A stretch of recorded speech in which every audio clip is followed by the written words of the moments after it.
If you're a real estate investor or a flipper who's used to using hard money and has gotten stuck trying to break into banking capital or institutional financing, this is going to be a video you're going to want to pay attention to. I'm going to walk you through the steps that you can take.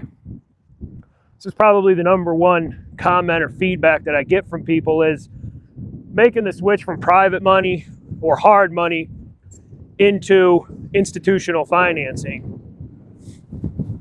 Wow, it's windy.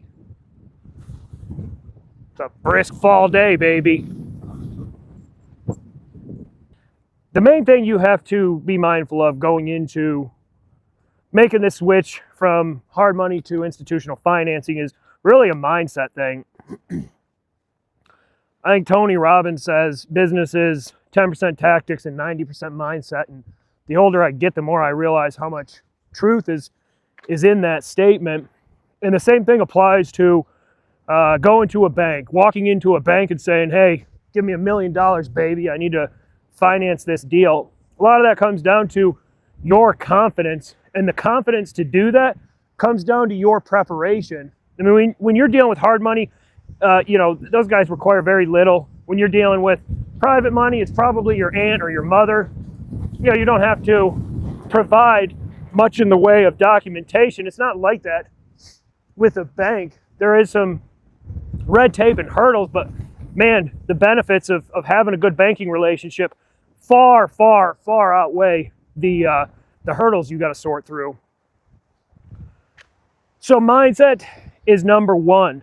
And the only way you get the confidence to be able to walk into these institutions is through preparation. And I'm going to go through what that preparation looks like, because if you follow the steps in this video and you execute on them properly, there is no reason why you can't walk into a bank and ask for $500,000, $1 million, $5 million.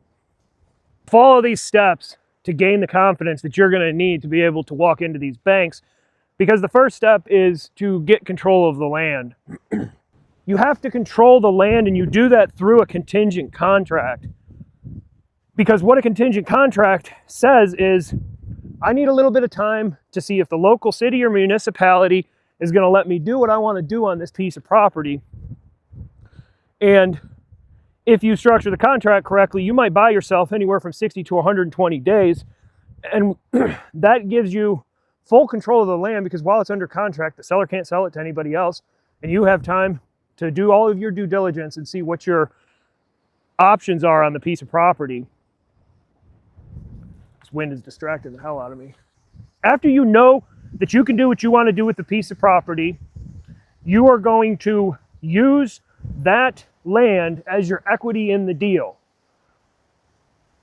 If you've spent the time, the money, the sweat equity in entitling a piece of property, it now goes from being worth a percentage, a fraction of what it's worth after it's permitted. There's no hard, fast rule. I can't say it's worth twice as much, but typically it's worth more than twice as much when it goes from being raw land to a permitted piece of ground. So now you have equity. That is your skin in the game, as they say, and the bank will recognize that. So then you go to a bank that will do a LTV loan, loan to value. The bank is going to recognize, after getting an appraisal, the bank will recognize the future value of that piece of property. The future value is what they're going to base their loan amount on, and they will use your equity from permitting the property. Ugh. This is the gobbledygook I was talking about. I don't know. You guys got to comment down below. When I start throwing words around like LTV, I mean, if it's a bunch of nonsense, let me know. But that's your equity. And you want a bank that'll do loan to value. You can get away with loan to cost if you have enough equity in the deal. If there's enough profitability in the deal, you can go to a bank and do a bank will structure a loan to cost deal, because a loan to cost is, if your total cost is $1 million, the bank will say, all right, we'll give you 80% of that. That's fine, but you have to put $200,000 into that deal. If you can find a bank that'll do loan to value and your cost is $1 million, but your value is $2 million, and they do 80% of that, well, now you're getting into the deal for a whole lot less money. So that's what you want to try to do. And then the next thing you'll do is build your credibility team. Your credibility team is your broker, your general contractor, your architect, your engineer, the people that you place around you that show that you have a fighting chance at actually getting this project done, especially if you're just starting out. But even somebody who's done deals for 10 years still has to have these team members. So you have your credibility team. Now you sit down and you put together a solid business plan for the property.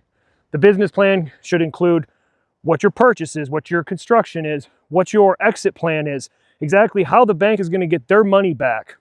And you're going to do not only the numbers, but you're going to highlight and display the team that's a part of it, just like you'd go to any investor for any small business, because a new construction project, a subdivision, a townhouse community, a single family home, it's a new business and you should treat it as such. Now you have a piece of property that you control, you have permits in hand, you have construction drawings that show what you're building, you have a professional appraisal's opinion of value saying your project is worth X.